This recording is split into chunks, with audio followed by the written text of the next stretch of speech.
Hello everyone, a very good morning to all of you. अब जो है करण sir आप लोगों को चैप्टर 12 अच्छे से कंप्लीट करवा चुके थे, है ना। और उसका टेस्ट भी आपका बहुत अच्छे से हो गया था। तो अब हम जो स्टार्ट करेंगे हमारा चैप्टर, जो कि सबसे छोटा और सबसे इजी चैप्टर है, जो कि आप लोगों ने क्लास 8th में पढ़ा भी था और आप लोगों को बहुत इजी भी लगा था। तो वो है आपका सबसे लास्ट चैप्टर, चैप्टर 15, जो कि है प्रोबेबिलिटी। अब प्रोबेबिलिटी से आप लोग वहीं समझ गए होंगे कि प्रोबेबिलिटी क्या चीज़ होती है। जैसा कि मैंने आपको क्लियरली बताया था कि प्रोबेबिलिटी क्या चीज़ होती है। तो प्रोबेबिलिटी मीन्स क्या हो गया, चांसेस या किसी पॉसिबिलिटी। क्लियरली अगर हम उसको कहें बेसिकली, तो क्या होता है, पॉसिबिलिटी, किसी भी काम के होने के चांसेस और किसी भी काम के ना होने के चांसेस। ठीक है, जैसे मैंने आपको बोला इट विल रेन टुडे, मतलब आज यहाँ बारिश होगी, आज बारिश होगी। ठीक है, तो ऐसा कुछ फिक्स नहीं है कि आज बारिश हो ही जाएगी। मैंने एक अजम्पशन किया है, एक अज्यूम किया है, सपोज किया है मौसम को देखते हुए कि आज बारिश होगी, बट ऐसा बिल्कुल ज़रूरी नहीं है कि बारिश हो ही जाए। तो वो जो किसी काम के होने के चांसेस होते हैं और किसी काम के ना होने के जो चांसेस होते हैं, वो जो है उस चीज़ को, उस कंडीशन को, उस आउटकम को जो हम कैलकुलेट करते हैं, that is called probability. Clear, आप लोगों को पहले भी बहुत अच्छे से इस चीज़ को समझाया जा चुका है। तो आई होप कि प्रोबेबिलिटी को समझने में तो कोई प्रॉब्लम नहीं होगी। बेसिकली इसका जो फॉर्मूला हम लगाते हैं वो क्या होता है, P of E equals to number of favourable outcome upon में number of all possible outcome. मतलब जो टोटल आउटकम होते हैं वो हमेशा अपॉन में आते हैं, आप सबको पता है। और जो हमसे क्वेश्चन के अंदर पर्टिकुलरली पूछा जाता है वो हम कहाँ करते हैं, ऊपर। जैसे कि मान लो कोई कॉइन है, किसी कॉइन को हमने टॉस किया, जब हम उसको टॉस करते हैं उसको, तो उसके टोटल आउटकम किसके में, यानी उसके जो पॉसिबल आउटकम्स होते हैं वो क्या होते हैं, हेड और टेल। कि आप किसी कॉइन को टॉस करेंगे तो या तो उसमें हेड आएगा या उसमें क्या आएगा, टेल आएगा। और फिर मैंने तो मतलब टोटल प्रोबेबिलिटी उसकी कितनी हो गई, टोटल पॉसिबल आउटकम उसके कितने हो गए, 2 हो गए। तो अपॉन में क्या आ जाएगा, 2 आ जाएगा।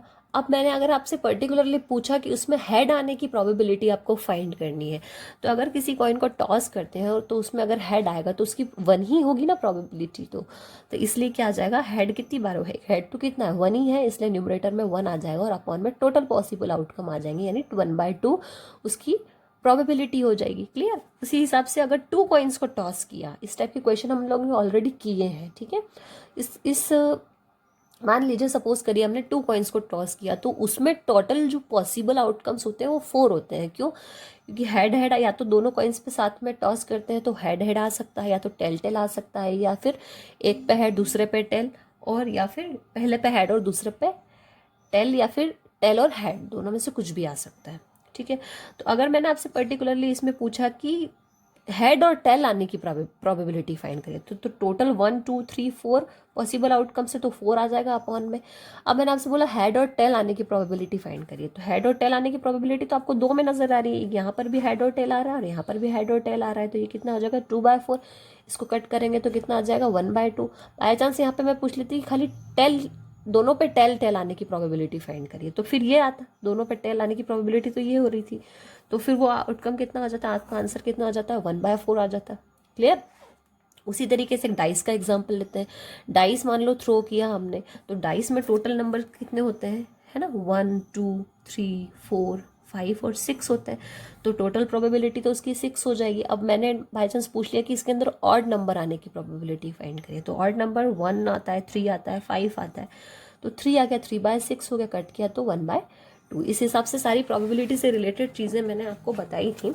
और उसके बाद अगर आप देखना चाहें तो आप इसके अंदर देख सकते हैं, जैसे कि I doubt that he will pass the test, मतलब कि मुझे डाउट है कि वो उस टेस्ट को पास कर लेगा। तो ये क्या है, एक डाउट है, मतलब कि प्रोबेबिलिटी है यहाँ पर। ठीक है, जैसे there is a 50-50 chances of India winning a toss in today's match. अब टुडे, आज के मैच में मान लो कि इंडिया टॉस जीतेगा या हारेगा, उसकी 50-50% चांसेस। तो जो चांसेस होते हैं, जो डाउट होती है, जो पॉसिबिलिटी होती है, दैट इज कॉल्ड प्रोबेबिलिटी। बस कुल मिला के आपको इतनी चीज़ें समझनी है, और इसके क्वेश्चन किस तरीके से होते हैं वो भी मैंने आपको बता दिया। अब यहाँ पे एक दो चीज़ें जो है वो हम देखेंगे। इसके आप लोग आज इसकी एग्जाम्पल्स को अच्छे से देख लेना, ठीक है। इसके एग्जाम्पल्स जो हैं वो बहुत इंपॉर्टेंट है, तो आप इसके एग्जाम्पल्स को अच्छे से देखना, फिर हम लोग कल से इसकी एक्सरसाइज स्टार्ट करेंगे, ठीक है।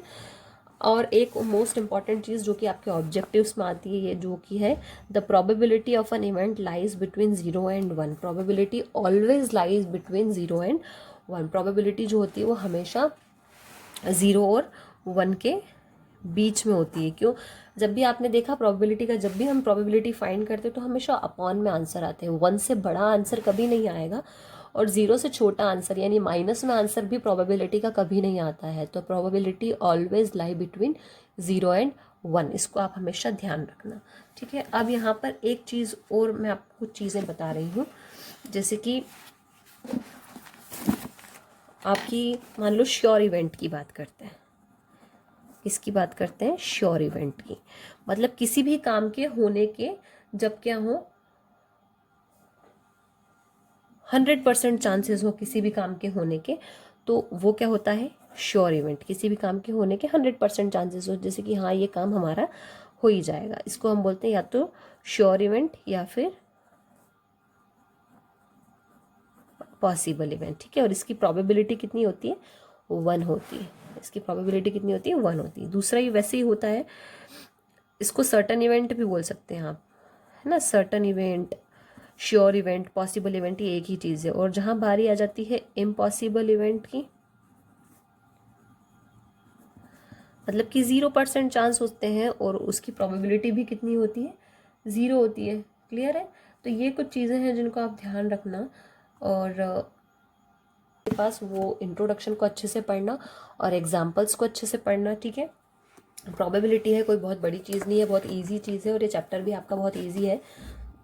3 से 4 दिन के अंदर आपका ये चैप्टर जो है कंप्लीट हो जाएगा। उसके बाद हम कोई बड़ा चैप्टर और नया चैप्टर लेंगे, ठीक है।